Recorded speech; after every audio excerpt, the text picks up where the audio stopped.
Aos olhos de quem olhava de fora, Maria Antonieta era a encarnação da juventude, da beleza e da promessa de uma nova aliança entre duas das casas mais poderosas da Europa.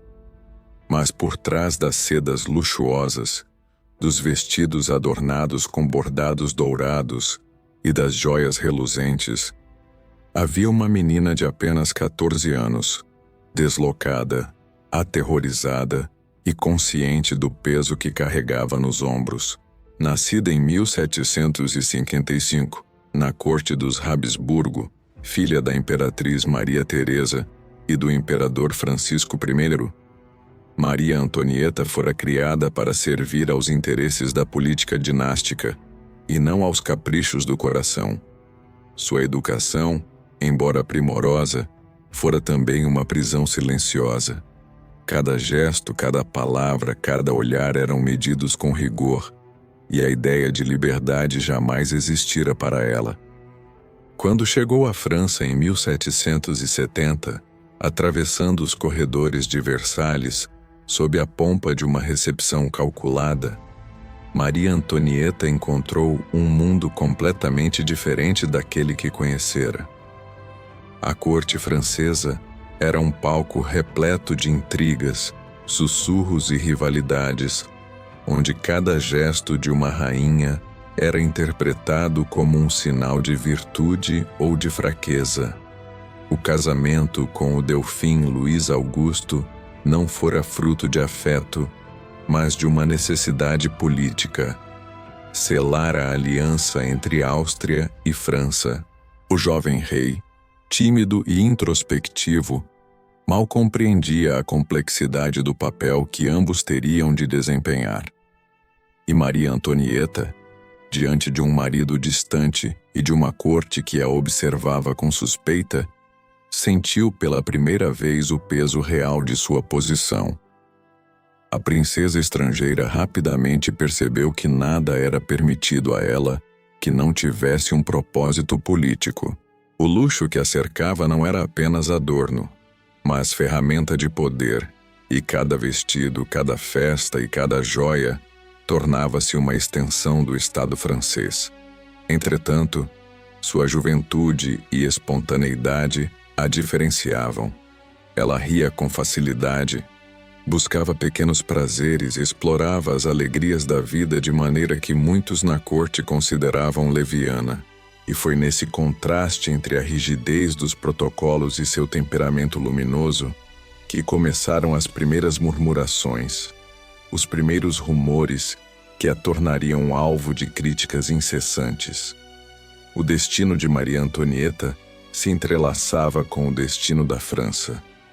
A economia do país estava em crise, e o povo enfrentava fome e dificuldades enquanto a corte se banqueteava em excessos. As festas, as roupas suntuosas e o brilho incessante de Versalhes tornavam-se aos olhos do povo símbolos de uma monarquia desconectada e arrogante. E Maria Antonieta, jovem e sem preparo para a malícia da opinião pública, foi rapidamente transformada em alvo de uma narrativa construída contra ela. A rainha gastadora, diziam alguns. Indiferente ao sofrimento do povo, murmuravam outros. O peso da corte, que deveria ser um trono de poder, tornou-se uma jaula dourada. No entanto, por trás das críticas e dos escândalos, havia também uma realidade íntima, pouco conhecida. Maria Antonieta sofria com a distância de sua família, com a pressão constante para produzir um herdeiro e com a solidão de uma jovem lançada em um país estrangeiro, sem verdadeiros aliados. Cada baile, cada apresentação, cada sorriso era uma máscara. A menina de Viena, criada entre os salões e as regras de sua corte natal, agora precisava encarnar a perfeição de uma rainha. Mas o preço dessa perfeição era alto demais para qualquer adolescente. Ela se via presa entre o que desejava ser e o que precisava parecer, entre a liberdade que jamais experimentara e as correntes invisíveis de uma corte que não perdoava deslizes. Os primeiros anos em Versalhes foram, portanto, uma mistura de maravilha e terror. Maria Antonieta, ainda imatura, aprendia rapidamente que a vida na França não era apenas sobre cerimônias e festas. Era sobre sobrevivência em um mundo de intrigas silenciosas. Cada gesto, cada palavra, cada decisão era escrutinada. A princesa estrangeira, alheia à malícia, descobria lentamente que a fama que se acumulava sobre ela nem sempre refletia a verdade, mas sim a vontade de quem a observava com olhos de julgamento. E assim, entre sorrisos calculados e passos medidos, começou a vida de Maria Antonieta em Versalhes. A primeira página de uma história marcada pelo luxo, pela tragédia e pela inevitável queda que o destino reservava à última rainha da França. À medida que os anos avançavam, Maria Antonieta deixava de ser apenas a jovem estrangeira deslumbrante para se tornar um alvo fácil das intrigas de uma corte que encontrava prazer em julgar cada detalhe de sua vida. As festas continuavam, os vestidos se tornavam mais opulentos, os cabelos mais altos e adornados. Mas cada gesto, cada sorriso, cada extravagância era lido como prova de uma moralidade falha, de um desapego cruel à realidade que sufocava o povo francês. O escândalo do colar de diamantes em 1785 exemplificou com clareza a crueldade do destino. Maria Antonieta, sem envolvimento direto, foi acusada de conspirar para roubar uma fortuna inimaginável. O povo, já ávido por culpados para a crise que vivia, não se interessava pelas evidências ou pela verdade. A rainha se tornara a síntese de tudo que a monarquia representava de errado aos olhos da França. Não eram apenas os rumores que pesavam sobre ela. Cada fracasso em gerar um herdeiro no início de seu casamento era amplificado, transformando um drama privado em escândalo público. E mesmo quando finalmente deu à luz uma filha, e depois 2 filhos, nada parecia reduzir a aversão popular. A figura de Maria Antonieta, adornada de joias e rodeada por conselheiros, tornara-se um símbolo de desconexão e ostentação, uma representação viva de um sistema em decadência. Versalhes, com seus espelhos infinitos e corredores intermináveis, refletia uma monarquia que se recusava a se adaptar. E a rainha, embora humana e vulnerável, pagava o preço de toda uma instituição. A década de 1780 trouxe não apenas escândalos, mas também mudanças profundas na França. A crise econômica atingia níveis críticos, a fome aumentava, e o povo revoltava-se contra impostos insustentáveis, enquanto a corte se divertia com banquetes e bailes. Cada movimento da rainha era vigiado, interpretado, distorcido. Era impossível separar a mulher da rainha. Maria Antonieta se tornava, aos olhos de todos, o próprio problema. O que antes poderia ser considerado juventude ou espontaneidade, agora era visto como frivolidade e desdém. Ela caminhava pelas galerias de Versalhes sob olhares que avaliavam não apenas sua postura, mas sua alma, julgando-a culpada antes mesmo de qualquer prova. Quando a Revolução Francesa começou, em 1789, a vida de Maria Antonieta mudou de forma irrevogável. As barricadas surgiam nas ruas, os gritos de liberdade ecoavam pelos corredores de Paris, e a corte que antes a adulava, agora se tornava impotente. A rainha foi arrancada de Versalhes, levada a residir no Palácio das Tuileries, cercada não de luxo e aplausos, mas de vigilância e suspeitas. Cada porta que se fechava atrás dela parecia simbolizar a lenta clausura de sua liberdade. O que antes eram salões iluminados por candelabros dourados, agora se transformava em um palco de isolamento e medo.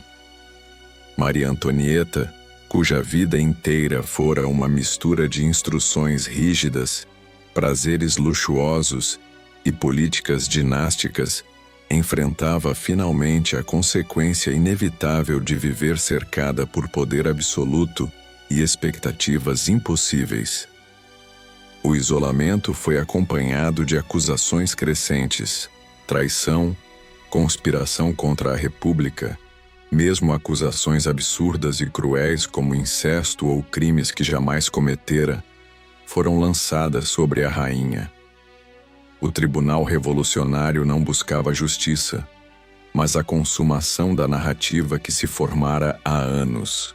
A rainha como inimiga do povo, como símbolo da monarquia decadente. Cada dia que passava, cada audiência, cada olhar hostil aumentava a tensão, transformando o que antes era uma jovem cheia de vida em uma figura marcada pelo medo e pela resignação. Versalhes e Paris haviam trocado a elegância e a pompa pelo julgamento e a condenação iminente. O peso da história parecia se concentrar sobre Maria Antonieta, comprimindo anos de vida em um único ponto de ruptura. Ela que outrora dançara nos salões, rira em meio a festas e celebrara sua juventude, agora sentia o frio da realidade, o peso do ódio coletivo e a certeza de que nada poderia salvar nem a coroa, nem a própria vida. Cada escândalo, cada boato, cada crítica havia construído a narrativa que finalmente a levaria ao fim.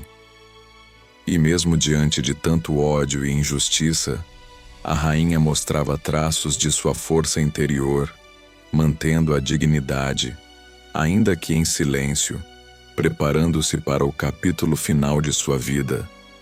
Um capítulo que se escreveria com sangue, história e luto.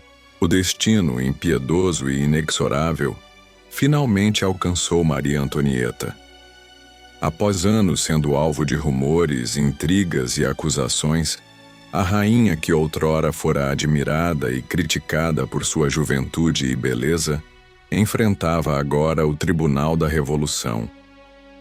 Em 1793, Maria Antonieta foi formalmente julgada, acusada de traição à pátria, conspiração contra a República e crimes imaginários que iam do incesto à corrupção absoluta. O processo, longe de ser justo, refletia não a realidade de suas ações, mas a necessidade de um veredicto que satisfizesse a fúria coletiva e consumasse a narrativa de uma monarquia decadente. O tribunal buscava não apenas condenar a mulher, mas extinguir simbolicamente a instituição que representava. Durante o julgamento, Maria Antonieta manteve uma postura serena, quase majestosa, que contrastava com a hostilidade do ambiente. Cada pergunta, cada provocação, era respondida com dignidade contida, como se a própria história estivesse sendo observada por seus olhos atentos e silenciosos. A mulher que atravessara salões de Versalhes com graça e leveza, agora encarava a guilhotina com consciência plena do papel que desempenharia na memória da França e do mundo. O tribunal, insensível a nuances e à verdade, ignorava sua humanidade, transformando-a em símbolo de todos os erros atribuídos a uma monarquia que não podia mais se sustentar. O dia da execução tornou-se o marco final de uma era. Em 16 de outubro de 1793, Maria Antonieta foi conduzida à Praça da Revolução, rodeada por uma multidão sedenta por espetáculo e vingança. A guilhotina, cruel em sua simplicidade mecânica, aguardava o fim da última rainha da França. Enquanto caminhava, mantinha a postura ereta, os passos firmes, mesmo quando o frio do medo tentava se infiltrar em seu corpo. Cada instante antes da queda da lâmina parecia alongar-se em eternidade. A jovem que chegara a Versalhes aos 14 anos, cheia de promessas e medos, agora se via no ápice da tragédia humana, enfrentando a inevitabilidade da morte. A lâmina caiu, e com ela, não apenas a vida de Maria Antonieta, mas também a aura de um mundo que se transformava para sempre. A França, marcada por revoltas, fome e revolução, assistiu à queda simbólica de uma rainha que, mais do que inimiga do povo, havia sido vítima das circunstâncias, das expectativas impossíveis e da injustiça histórica. A morte, cruel e pública, consolidou sua figura no imaginário coletivo, não apenas como a rainha que gastava demais, mas como mulher que enfrentou, com dignidade, o peso esmagador de seu tempo. O legado de Maria Antonieta transcende as acusações e escândalos. Sua vida permanece como testemunho das contradições de uma época. Luxo e pobreza, poder e vulnerabilidade, juventude e tragédia. Ela é lembrada como símbolo da fragilidade humana diante das forças da história, como exemplo de como a imagem pode superar a realidade e como a fama, construída por mal-entendidos e intrigas, pode condenar mesmo aqueles que não merecem. A história de Maria Antonieta é, assim, uma narrativa de contrastes, a beleza e a decadência, a alegria e o luto, a esperança e a ruína. Hoje, ao revisitar os salões de Versalhes ou as páginas dos livros que narram sua vida, percebe-se que Maria Antonieta continua a falar através dos séculos. Seu destino é lembrança constante de que o poder, por mais absoluto que pareça, está sempre sujeito às marés da opinião, da injustiça e da história. E mesmo no silêncio do túmulo, a última rainha da França permanece viva na memória humana, não apenas como personagem de luxo ou escândalo, mas como figura complexa, trágica e eternamente fascinante.